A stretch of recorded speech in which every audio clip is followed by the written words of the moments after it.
Chapter 7, which is about how Moomin rescues the Snork Maiden from a poisonous bush, and in which the comet appears in the sky. The 4th of October dawned clear, but there was a strange haze over the sun as it rose slowly over the mountain tops and sailed across the red sky. They hadn't set up the tent for the night, but had kept going all the time. Sniff had got a blister on one foot and was grumbling. "Well, walk on the other foot," said Snufkin. But this wasn't very helpful advice, and at last Sniff couldn't stand it any longer. "Oh," he moaned, "now I feel giddy." And he lay down and refused to go any farther. "We're in a hurry," said Moomin Troll. "I must find that little Snork as quickly as possible." I know," interrupted Sniff. "Your wretched Snork Maiden, but that's nothing to do with me. I feel terrible, and I think I'm going to be sick." "We could wait for a bit, couldn't we?" said Snufkin. "And I know something we can do meanwhile. Have you ever rolled stones?" "No," said Moomin Troll. First, Snufkin found a heap of great boulders. "You take a boulder," he said, "like this. Roll it as hard as you can over the edge of that precipice. Like this. And it rushes down," he puffed, "like that."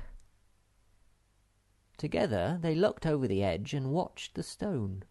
It crashed its way down, carrying a shower of small stones with it, and for a long time the echo rumbled back and forth between the mountains. "Oh, that was great fun," burst out Moomin Troll. "Let's do another." And they rolled another huge boulder onto the edge, where it balanced precariously. "Heave-ho!" shouted Snufkin. "Heave and push!"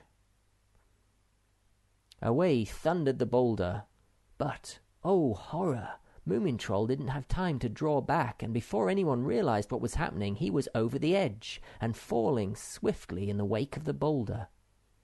Now there would be very likely to be one Moomin Troll less in the world if he had not had the rope tied around his middle. Snufkin threw himself on the ground and braced himself for the shock, and it was a big one. Snufkin felt as if he would be cut in half. Moomin Troll swung to and fro on the end of the rope, and he was heavy. Snufkin was dragged slowly nearer and nearer to the edge. Behind him, too, the rope was pulled tight, and Sniff, who was tied to the other end, began to get pulled along. "Stop it!" he shouted. "Leave me alone! I'm ill!" "You'll be still worse in a minute if you don't hold on to that rope," said Snufkin. And then Moomin Troll's voice bellowed up from below. "Help! Pull me up!" At last Sniff realized what was happening, and he was so frightened that he forgot to be ill. He began struggling frantically against the pulling rope, which got thoroughly tangled round him and everything else in sight, until in the end it caught fast, and Snufkin was able to crawl back. "When I say now, pull," he told Sniff. "Not now! Not now! Now!"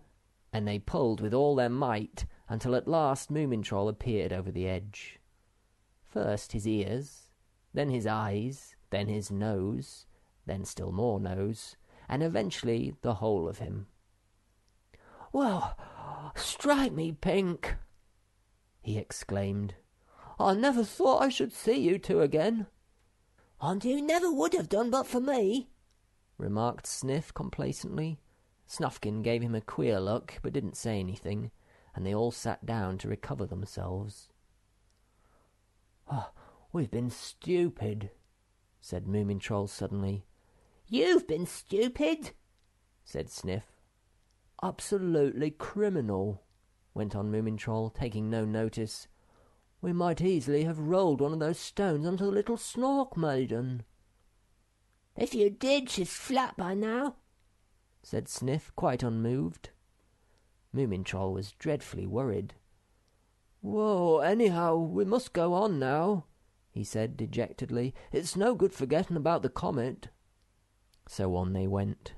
steadily down the mountainside, with the pale sun shining overhead out of the pale red sky.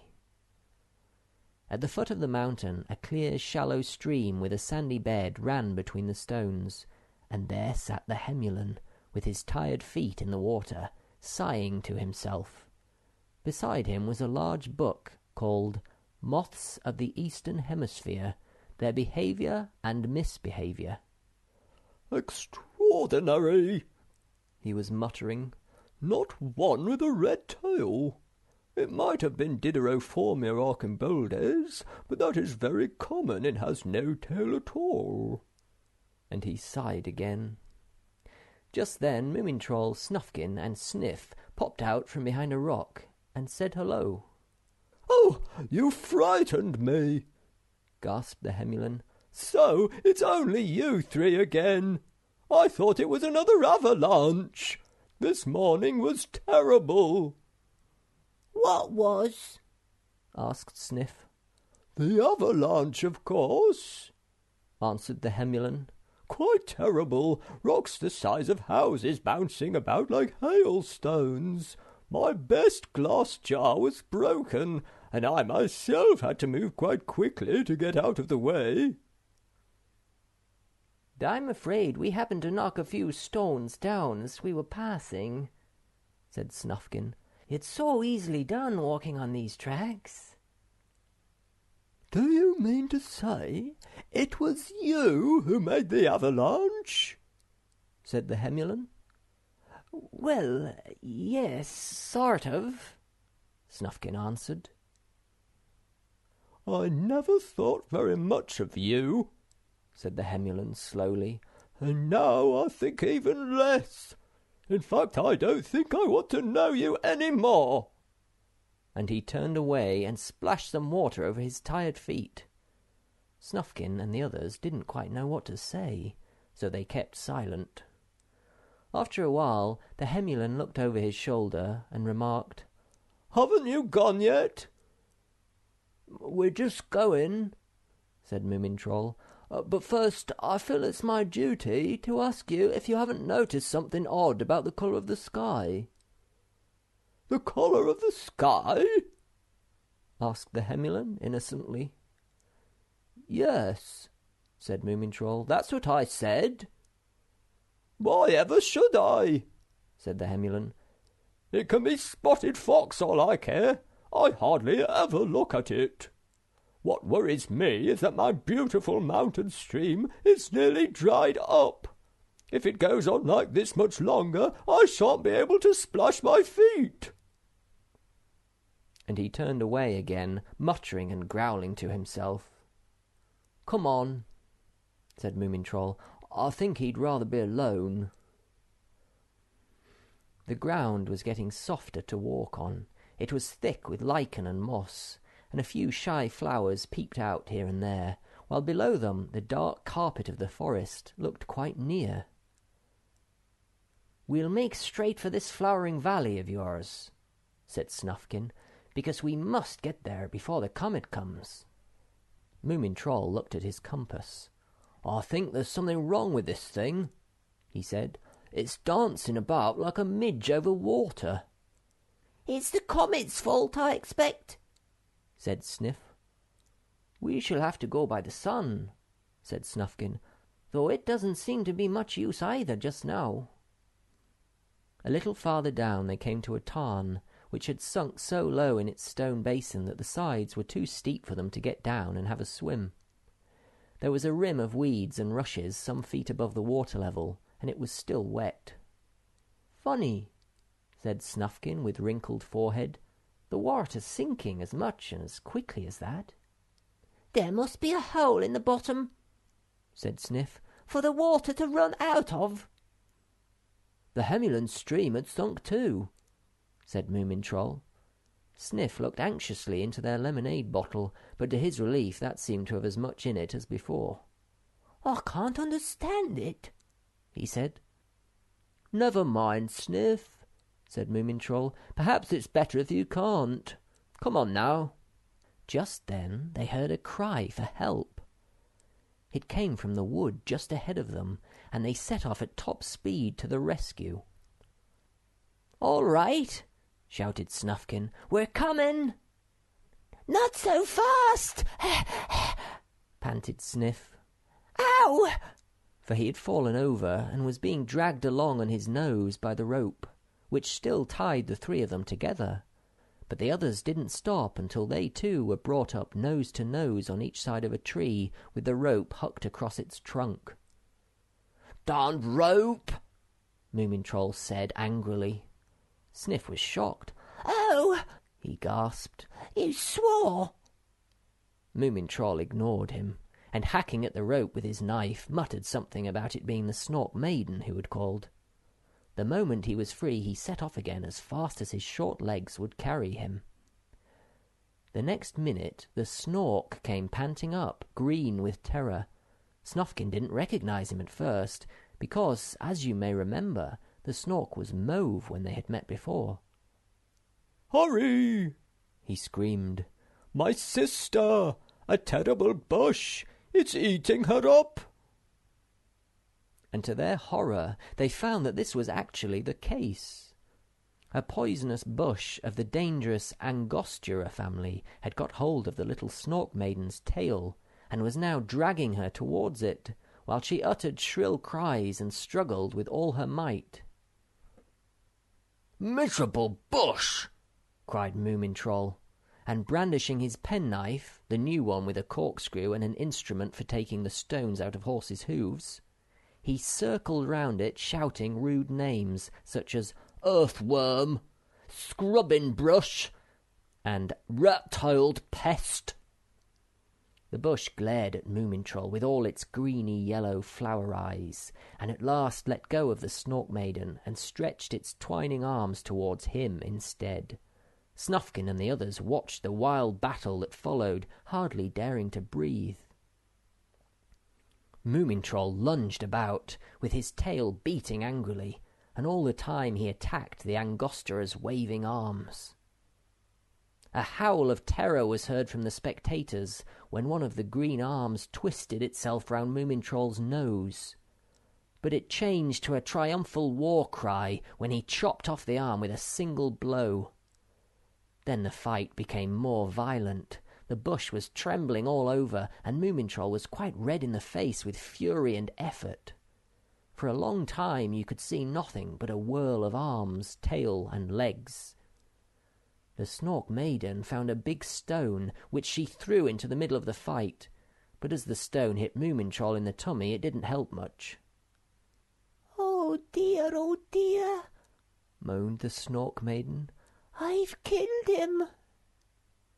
"Just like a girl," said Sniff. But Moomin Troll wasn't dead yet. He came up fighting harder than ever, and cut off one after another of the Angostura's arms. When nothing but a tree stump was left, he folded up his knife and said, in a rather superior manner, Sniff thought, "Well, that's that." "Oh, how brave you are," whispered the Snork Maiden. "Oh, I do that sort of thing nearly every day," said Moomin Troll airily. "Do you?" said Sniff. "I've never—" But he got no farther than a squeak because Snufkin had trodden on his toe. "What was that?" asked the Snork Maiden with a start, because she was rather nervous after her dreadful experience. "Don't be frightened," said Moomin Troll. "I'm here to protect you. I've got a little present for you, too." And he produced the gold ankle ring. "Oh!" exclaimed the Snork Maiden, turning quite pink with pleasure. "I thought I'd lost it. Oh, how wonderful!" She put the ring on at once, and then turned and twisted, trying to see the effect. "She's been fussing about that ring for 2 days," said the Snork. "She could hardly eat. And now, if you are all willing, I suggest we go on to a little glade that I know, and hold a meeting. I think we have more important things than rings to discuss." So the Snork led them to his glade, and there they sat in a circle and waited. "Well," said Moomin Troll, "what are we going to talk about?" "About the comet, of course," answered the Snork, glancing fearfully at the red sky. "First of all, I elect myself president and secretary of this meeting. Are there any objections?" Nobody had any objections, and the Snork tapped the ground 3 times with his pencil. The Snork Maiden thought he was killing an ant. Was it a poisonous one? She asked with interest. "Hush! You're disturbing the meeting," said her brother. "It will fall on the 7th of October at 8:42 p.m., perhaps 4 seconds later." "What, the poisonous ant?" asked Moomin Troll, who was a bit mixed up, what with the battle and the bush and the Snork Maiden's beauty. No, the comet," said the Snork impatiently.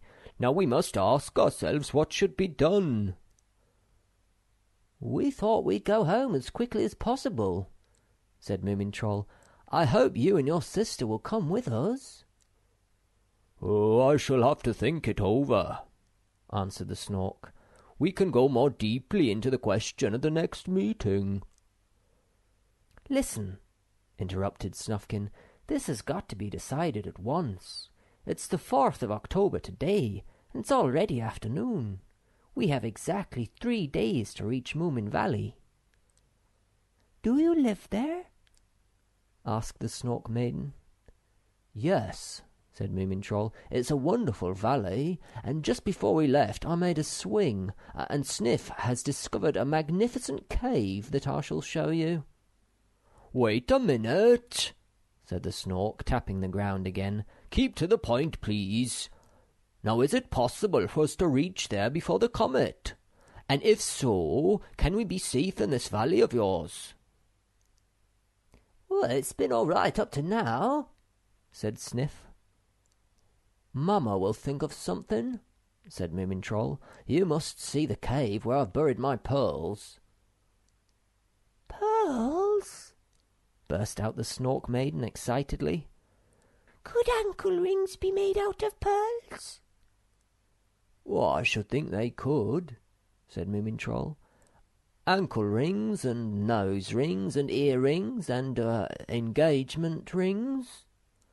"That's a question for later," the Snork cut in, thumping furiously with his pencil.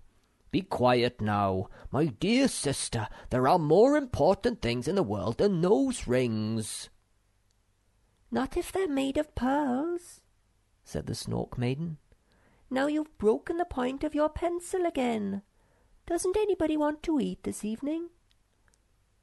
"Oh, yes, I do," shouted Sniff. "Oh, we will adjourn the meeting until tomorrow morning," said the Snork with a sigh. "There's never any order when girls are about." "Don't take it so seriously," said his sister, and began to take plates out of a little basket. "It would be much better if you collected some wood for me. Besides, we shall be quite safe in this cave in Moomin Valley, so what are you worrying about?" "Why, what a wonderful idea!" exclaimed Moomin Troll, looking at her in admiration. "How clever of you to think of it! Of course, we can hide in the cave when the comet comes." "In my cave?" squeaked Sniff proudly. "We'll roll stones across the opening and cover the hole in the roof and tie lots of wood down there in a lantern. Won't it be exciting?" "Well, now we'll have to make a meeting anyway," said the Snork. "We must organize a working party." Yes, said his sister impatiently. "How about that wood? And Sniff, will you go and fetch some water from the marsh, please?" Sniff and the Snork set off, and the Snork Maiden went on laying the table.